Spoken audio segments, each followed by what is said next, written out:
এ বিষয়ে আলোচনার জন্য আমাদের সাথে যুক্ত হচ্ছেন সাবেক রাষ্ট্রদূত ও আন্তর্জাতিক সম্পর্ক বিশ্লেষক মুন্সি ফয়েজ আহমেদ।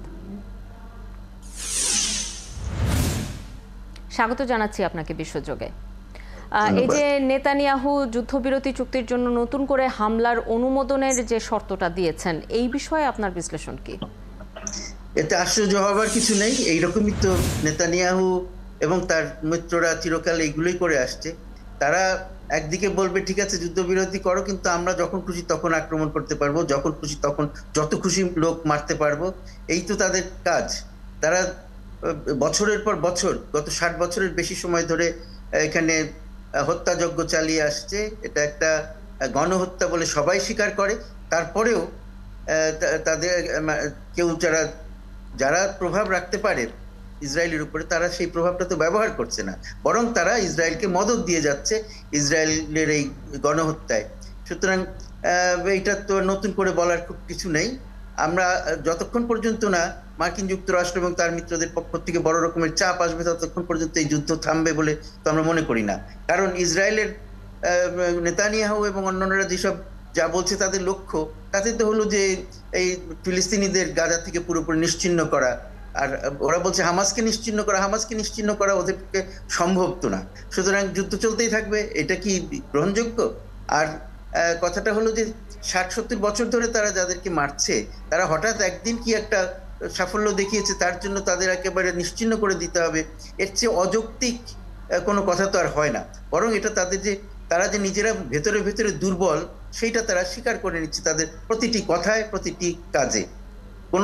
যারা শক্তিশালী, সত্যি সত্যি ভেতর থেকে যারা শক্তিশালী, তারা এরকম করে মানুষ হত্যা করে না। এখনকার যে পরিস্থিতি, সেই পরিস্থিতি বিবেচনায় আপনার কি মনে হচ্ছে যুদ্ধটা কি আদৌ থামানো সম্ভব? আর এক্ষেত্রে বিশ্ব সম্প্রদায়ের এখন করণীয় কি?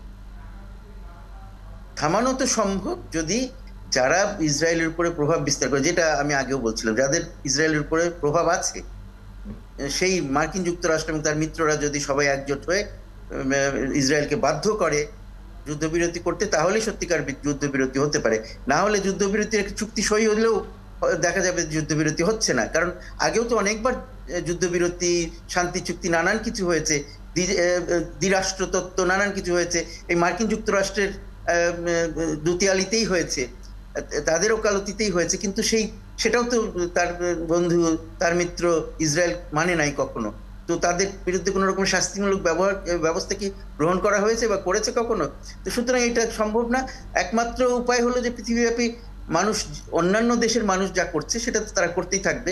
যেখানে যেখানে যারা সচেতন মানুষ আছে, তারা কিন্তু সবখানে এটার বিরোধিতা করছে। মার্কিন যুক্তরাষ্ট্রেও করছে, ইউরোপের বিভিন্ন দেশে, যুক্তরাজ্যে করছে, আর পৃথিবীব্যাপী আমাদের বাংলাদেশের মতন দেশ, আমাদের অনেক ক্ষমতা নেই ওখানে কিছু করবার, তারপরেও আমাদের বাংলাদেশ সরকার সম্ভব মতন সব রকমের উচ্চারণ করছে এবং যেখানে সম্ভব ফিলিস্তিনিদের সাহায্য করার চেষ্টা করছে। এবং এটাই পৃথিবীর অন্যান্য জনগণ, অন্যান্য দেশের লোকজন যা কিছু করছে তারা সেটা করা।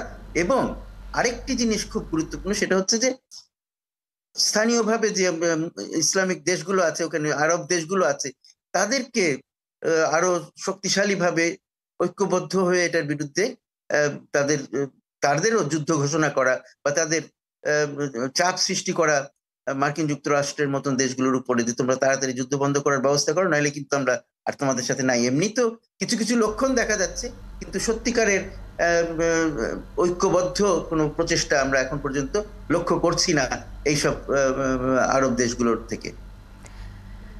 আরব দেশের বাইরেও যেমন আমরা হিজবুল্লাহর কথা, আরব দেশের বাইরে বলছি না, আরব দেশের ভেতরের যেসব সশস্ত্র গোষ্ঠীগুলো আছে, যেমন হিজবুল্লাহর কথা আমরা জানি, হুথিদের কথা জানি, যারা ইসরায়েলে হামলা করছে প্রতিনিয়ত, এবং আলাদা করে হিজবুল্লাহর সঙ্গে ইসরায়েলের একটা সংঘাত তৈরি হওয়ার আশঙ্কা দেখা যাচ্ছিল। এবং এই যে গাজার যে যুদ্ধবিরতি, তার উপর অনেকখানি নির্ভর করছে ইসরায়েল এবং হিজবুল্লাহর সংঘাতের বিষয়টি।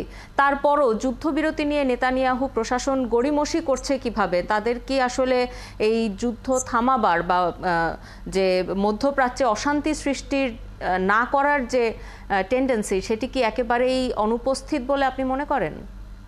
একটু খেয়াল করলেই দেখা যায় যে যদিও তারা গাজার যুদ্ধের কথা বলছি আমরা, কিন্তু যুদ্ধ তো পশ্চিম তীরেও মানুষের উপর অত্যাচার বন্ধ হয় নাই, এখানেও মানুষ হত্যা হচ্ছে, তাদের গৃহহারা করা, গৃহ থেকে, ঘর বাড়ি থেকে তাড়িয়ে দেওয়া হচ্ছে, এখনো সেটা চলছে।